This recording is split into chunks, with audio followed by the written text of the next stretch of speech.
Сәлем қыздар, үш қана заттан тұратын салат жасаймыз. Ең алдымен пиязымызды екіге бөліп, майдалап турап алатын боламыз. Сол пиязымызға жарты қасық қант, бір шай қасық тұз салып, 70% уксустан бір шай қасық құйып, жақсылап араластырып алып, содан соң қайнаған ыстық су құямыз. Енді баклажанымызды сопақша етіп турап, майды қыздырып, табамызға қызартып қуырып аламыз.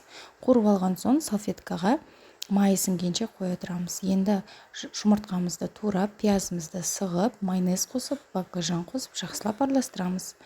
Біздің салат дайын, дәмі өте керемет, ерекше болып шығады. Қонақтарыңыздың көңілінен шығатынына сенімдімін. Егер де менің видеом ұнаса, лайк басып тіркеліп кетіңіздер.